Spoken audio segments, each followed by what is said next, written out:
Sunitha jewellers కొత్త brand Purvi అందమైన 18 grams బంగారు ఆభరణాలు దుబాటు ధరల్లో. వివరాలకు సంప్రదించండి. నమస్తే అమ్మా. నమస్తే అమ్మా. అమ్మ, ఇంటి ముందు ముగ్గు వేస్తాం కదా, ఈ ముగ్గు యొక్క ఆంతర్యం ఏంటమ్మా? మనకి ఇది పురాణ ఇతిహాసాలు ఏమన్నా చర్చించబడిందమ్మా, చెప్పబడిందా? ఉత్తర దేశంలో ముగ్గులు లేవు, వేసుకోరు వాళ్ళు. అవును, దక్షిణ దేశంలోనే వేసుకుంటారు. మనకి ఇంటి ముందు ముగ్గు శుభానికి సంకేతం. ఎందుకు అంటే మనం ఆధ్యాత్మిక విషయం దాకా వెళ్లకుండా ముగ్గు ఎందుకు వేసుకునేవాళ్ళు ఒకప్పుడు, ఇప్పటి మాట కాదు, కొద్ది రోజుల క్రితం దాకా ముగ్గు ఎందుకు వేసుకునేవారో చెప్తాను. ఇంటి ముందు ఆవు పేడతో కళ్ళాపి చల్లేవారు. ఏ క్రిమి కీటకాలు రావు ఆవు పేడకి. మామూలు చిన్న చిన్న క్రిములన్నీ పోతాయి. ఇప్పుడు శానిటైజేషన్ కూడా గోమూత్రం వాటితో చేయడం మనం గమనిస్తాం. అది కూడా దేశీయమైనటువంటివి. అలా చల్లేసుకుంటే ఎక్కడో ఒకటి తప్పి దారి ముందుకు వచ్చిందే అనుకుందాం. కొన్ని మొండి ఉంటాయిగా, మొండి ఘటాలు. అవును, అలాంటి మొండి ఘటం ఒకటి ముందుకు వచ్చింది అనుకుందాం. అది ఈ ముగ్గు దగ్గర ఆగిపోతుంది. ముగ్గు దగ్గర ఎందుకు ఆగిపోతుంది అంటే, అందులో పూర్వం ముగ్గు తయారు చేసేది ఒక ముగ్గు పిండి అని ప్రత్యేకంగా ఉండేది. ఇప్పట్లాగా మనకి చాక్ పీసులతో కాదు కదా ముగ్గులు. చాక్ పీస్ కూడా పర్వాలేదు, అందులో కూడా సున్నమే ఉంటుంది. సున్నము, బియ్య పిండి, గుల్ల సున్నం కలిపి ముగ్గు వేయడానికి ఒక పొడి తయారు చేసేవారు. ఆ పొడితో గుమ్మం ముందు ముగ్గు వేస్తే ఆ గుల్ల సున్నపు ఘాటుకి ఏ రకమైనటువంటివి రావు, దోమల్లాంటివి కూడా రావమ్మా. పూర్వం సంవత్సరానికి 2 సార్లు ఇంటికి సున్నం వేయించుకునేవాళ్ళు, రంగులు కాదు, సున్నం. ఆ సున్నపు ఘాటుకి దోమలు వచ్చేవి కాదు, ఈగలు వచ్చేవి కాదు, సాలీళ్లు పట్టేవి కాదు, బల్లులు ఉండేవి కాదు.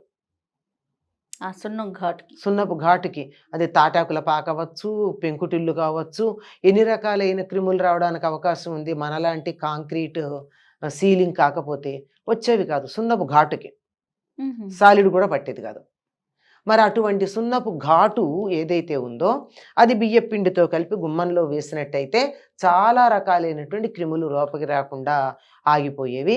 ఇంకా ఒకటో ఆరో ఎక్కడన్నా కొంచెం, ఇవన్నీ ఒక 10 ఉన్నాయనుకోండి, ఒక వెనకాల ఉన్న దానికి అంత ఎఫెక్ట్ ఉండకపోవచ్చు. అటువంటి దాటి వచ్చిన గుమ్మానికి ఉన్న పసుపు దగ్గర ఆగిపోయేది. అందుకని ఇది ప్రధానంగా. ఇప్పుడు ఇది వేయడం మానేసిన తర్వాత మున్సిపాలిటీ వాడు ఏం చేస్తున్నాడు, ఆ గుల్ల సున్నం తెచ్చి అలా సుద్దలు గుమ్మాల ముందు అక్కడ అంతే కదా. అంటే గుల్ల సున్నానికి ఉన్నటువంటి లక్షణం అదే కదా. వాళ్ళు ఏం పెద్ద వేరే మందేం కాదు, సున్నమే. మరి ఈ మధ్య ఏమన్నా వేరే కలుపుతున్నారేమో తెలియదు కానీ కొంతకాలం క్రితం దాకా మున్సిపాలిటీ వాడు వచ్చి చేసేది గుల్ల సున్నం. అలా అసహ్యంగా వేయకుండా ఆ గుల్ల సున్నాన్ని కళాత్మకంగా తీర్చిదిద్దడం అన్నది మనం ఈ ముగ్గుల్లో చూస్తున్నాం. నిజానికి ఇవన్నీ కూడా దక్షిణ దేశంలో చాలా ఎక్కువ మనకన్నా కూడా. అవును కదా. ఇవి ఎక్కడ మొదలైనాయి? వీటిని ఆధ్యాత్మికంగా అడిగారు కదా మీరు చెప్పమని. ఆధ్యాత్మికంగా చెప్పాలంటే ఈ ముగ్గుల్లో చాలా వరకు చుక్కలు పెట్టే ముగ్గులు కాక, అందుకే చుక్కల ముగ్గులు వేయమని చెప్తారు మన వాళ్ళు. చుక్కలు పెట్టి చుక్కలు కలుపుతూ ఇలా తీగతో ముగ్గులు వేయడం. అట్లా కాకుండా వేరే రకాల ముగ్గులు ఉన్నాయి, గీతలతో వేసేవి. ఈ గీతలతో వేసే ముగ్గులన్నీ ఒక రకమైన యంత్రాలు. యంత్రానికి తెలుగు పేరు ముగ్గు. అందుకే ఎవరినన్నా మనం ప్లాన్ వేసి ప్లాన్లో వాళ్ళని ఇరికిస్తే ఆ ముగ్గులో లాగాడయ్యా, ముగ్గులోకి దించాడయ్యా అంట. అంటే నేను చేసేటటువంటి తాంత్రిక పూజలో నేను వేసిన ముగ్గులోకి వచ్చి కూర్చున్నాడు, ఇక నేను చెప్పింది వింటాడనమాట అర్థం. అందుకని అన్ని చాలా వరకు వాటిల్లో ఇప్పటికి కూడా మనం గుమ్మల్లో వేసుకునేవి 1-2 అటువంటివి ఉన్నాయి. ఇప్పుడు ఎవరైనా సరే వెంటనే వేసేవి మనకు కనిపించేవి ఏదంటే అమ్మా, ఇట్లా ఒక త్రిభుజం, త్రికోణం, దానిపైన త్రిభుజం వేసి మధ్యలో చుక్క పెడతాం. ఇది కుండలినికి సంకేతం, మన శరీరంలో ఉన్న కుండలినికి. అట్లాగే చాలా ముగ్గులు అలాంటివి సంకేతం. ఇది ఒక్కటే నేను చెప్పాను, ఇంకా మిగిలిన ఇలా గీతల ముగ్గుల్లో ఉండేవన్నీ. దేవుడి దగ్గర మనం అష్టదళ పద్మం వేస్తాం అంటే మనం హృదయ పద్మాన్ని అక్కడ పెడుతున్నామని, అక్కడ దీపం పెట్టే పద్మంలో దీపం పెడతామంటే నా ఆత్మజ్యోతిని నీకు సమర్పిస్తున్నాం అనే దానికి సంకేతంగా. ఇది తప్పకుండా అదే కదా వేస్తాం, అష్టదళ పద్మమే వేస్తాం. ఈ రకంగా ఒక సంకేతంగా మనకి ముగ్గులు వేసేటటువంటి సంప్రదాయం ఉంది. తర్వాత ఈ ముగ్గులని ఏం చేశారంటే మన వాళ్ళు ఇటు కళాత్మకంగా తీర్చిదిద్దడంతో పాటు విజ్ఞానాత్మకంగా తీర్చిదిద్దారు. ఓ విజ్ఞానం అంటే ఈ రోజున ఈ ముగ్గు వేయాలి అని ఒకటి చెప్తారు. ఉమ్, దాంతో ఖగోళంలో జరిగేటటువంటి విన్యాసాలన్నీ మనకి ఈ ముగ్గుల్లో కనపడతాయి. ఉమ్, ఇప్పుడు సంక్రాంతి రాబోతోంది. సంక్రాంతిలో సరిగ్గా భోగి నాడు రథం వేస్తాం, అవును సంక్రాంతి నాడు రథం వేస్తాం, కనుమ నాడు రథం వేస్తాం. ఆ వేసేది ఎలా వేస్తున్నాం మనం? ఒక రోజేమో లోపలికి ఇంట్లోకి వస్తున్నట్టు, ఒక రోజేమో వీధిలోకి సాగనంపుతూ. వెళ్తున్నట్టు వేస్తాం. ఏమిటది? ఈ రథం సూర్య రథం దిక్కులు మార్చుకుంటోంది అని మనకి సూచించటం. ఉమ్, దక్షిణాయనం నుంచి ఉత్తరాయణానికి ఎడుతోంది అవును అంటే మనకి ఇంట్లోకి వస్తున్నది ఇది ఉత్తరాయణం, దక్షిణాయనం. ఇక ఉత్తరాయణం ఇట్లా బయటికి వెళ్తున్నట్టు సూర్యరథం యొక్క గమనాన్ని. అట్లాగే ధనుర్మాసంలోనే మనకి వైకుంఠ ఏకాదశి వస్తుంది. వైకుంఠ ఏకాదశికి ముందు రోజున వైకుంఠ వాకిళ్ళు అంటారండి. అది వైకుంఠ వాకిళ్ళు సరైనటువంటి సమాసం కాదు, అందుకని అనబుద్ధి అవదు, కానీ అందరూ వాడకం అదే. ఆ, వైకుంఠ ద్వారం, వైకుంఠ ద్వారాలు మూసేసినట్టుగా గదులు గదులుగా గడులు వేస్తాం. ఆ, వైకుంఠ ఏకాదశి నాడు ఆ గదుల్లో తలుపులు తెరుచుకున్నట్టుగా వేస్తాం. గమనించి ఉంటారు. అవునమ్మా ఇట్లా వేసి తలుపులు, అప్పుడేమో గదులు మూసుకున్నట్టు. అంటే వైకుంఠ ద్వారాలు తెరుచుకుంటుంది, మన ఇంట్లో గుమ్మంలో ముగ్గుగా వేస్తున్నాం. ఇది పిల్లలకి తర్వాత కాలంలో తెలుస్తుంది. కార్తీక మాసంలో వేసేటటువంటి ముగ్గులు మారేడు దళాలు వేస్తాం. ఉమ్, ఆ పేరేది ఉమ్, అంటే కార్తీక మాసం శివుడికి అర్చిస్తాం మారేడు దళంతో అన్నదానికి సంకేతంగా.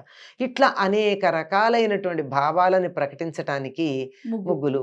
దానికో మాట చెప్తారు, స్త్రీల మనోభావాలను తెలియజెప్పే చిత్రలిపిట ముగ్గు అంటే. ఓహో ఉయ్యాల మంచాలు, మల్లె పందిళ్ళు, పేర్లు.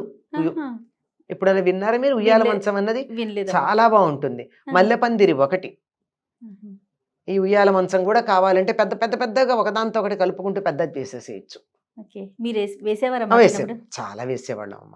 ఒకప్పుడు నడుములు పడిపోయేటట్టు ఇంట్లో వాళ్ళు కేకలిస్తుంటే కూడా మంచు పడుతోంది, జలుబు చేస్తుంది అంటే కూడా పెరడంతా వేసేయాలి. చాలా పెద్ద పెరడు ఉండేది, ఉహు, పెరడంతా వేసేయాలని చెప్పి పాలేరుతో కళ్ళాపి చల్లించి, ఒకవేళ వాడు పొలానికి ఎడితే మేమే చల్లుకుని సంధ్యవేళ మొదలు పెడితే 6:30 ప్రాంతాల భోజనం చేసి ముగ్గులు వేయడం మొదలు పెడితే రాత్రి 10-11 అయ్యేది. అబ్బా ఆ, అది అంత అంత పెద్ద పెద్ద అంత పెద్దవి. ధనుర్మాసంలో ప్రతిరోజు కాకపోయినా ఇంకా రాను సంక్రాంతి దగ్గర పడుతుంది అన్నప్పుడు చాలా ఎంత పెద్ద రథం వేసాం, రథాలు ఎన్ని రకాలుగా వేయచ్చు, ఇట్లా అనమాట. ఇట్లా రకరకాలుగా వేస్తూ ఉండేవాళ్ళం. బట్ పేర్లు కూడా ఉన్నాయి చెప్తాం. ఉయ్యాల మంచం, మల్లె పందిరి, మళ్ళీ పందిరి 7 మూళ్ళు ఉయ్యాల మంచం వేసేది. 7 మూళ్ళు పెట్టి దానికి ఇటు నుంచి ఇట్లా 7 మూళ్ళు కలిపి వీటి జాయిన్ చేసి వీటిని కలిపే పద్ధతి ఇది. అలాగే 4 నాలుగులు చొప్పున కలుపుకుంటూ వెళ్ళేటి, మధ్యలో ఖాళీ ఉండేట్టుగా వేసేది మల్లె తీగ. ఇవన్నీ చుక్కల ముగ్గులు. చుక్కల ముగ్గుల్లో ఈ చుక్కల ముగ్గులు ఆ యంత్రాలు కావు, అబ్బి యంత్రాలు. అంచేత వాటన్నిటిని శంకర్లు నిషేధించి కొన్ని మాత్రమే మనకి వాడకంలో ఉన్నాయి, మిగిలినవన్నీ లేవనుకోండి అవన్నీను. మొత్తానికి ఒక రకంగా ఆధ్యాత్మికంగా అడిగారు కనుక చెప్పడం, నిజానికి ఖగోళ విజ్ఞానం, పురాణ విజ్ఞానం, ఈ ధనుర్మాసంలో వేసే ముగ్గుల పేర్లు కూర్మం, చేప అంటే ఇవన్నీ విష్ణుమూర్తి అవతారాలు. ఆ ముగ్గుల పేర్లు అవి ఆ ఆకృతుల్లోనే ఉంటాయి అవి వేస్తూ ఉంటే. అంటే ఇవన్నీ పురాణ విజ్ఞానం తెలుస్తూ ఉంది, ఖగోళ విజ్ఞానం తెలుస్తోంది, మనోభావాలు ప్రకటించడం ఉంది, సృజనాత్మకత ఉంది. సన్నగా తీగకు వచ్చేటట్టు వేయడం అన్నది ఎంత గొప్ప ఆర్టమ్మా. ఇప్పుడు ఏమిటో రంగోలీ అని పేరు పెట్టి రంగులు వేస్తున్నారు. ఏమన్నా అంటే రంగోలీలో రంగు ఉందిట, రంగోలీలో రంగు లేదు. రంగవల్లిక అనేటటువంటి పదం రంగోలీగా మారింది. రంగవల్లిక. కలర్స్ వేయటం కరెక్టేనమ్మా ముగ్గులో? వేసుకుంటే వేసుకోవచ్చు, కానీ ప్రధానంగా ముగ్గులో ఉండాల్సింది గుల్ల ముగ్గమ్మ. అంతే, అది అవసరమే. ఊరికే మన వేడుక కోసం వేసుకోవడమే తప్ప అందంగా ఉంటుందని చెప్పి ప్రధానమైతే ముగ్గుతో వేసేది. ఓకే. సో ప్రతి గుమ్మం ముందు కూడా ముగ్గు తర్వాత ముగ్గుని బట్టి మన పండగ అది తెలియడంతో పాటు ఇంటి ముందు ముగ్గు గనక లేకపోయినట్టయితే ఇంట్లో అశుభం అనేటటువంటి సంకేతం కూడా ఉంది. ఎవరన్నా చనిపోతే ఇంటి ముందు ముగ్గు వెయ్యరు. ఓకే. ఇంట్లో తద్దినాలు పెట్టే రోజు, పితృకార్యాలు చేసే రోజు ముగ్గు వెయ్యరు.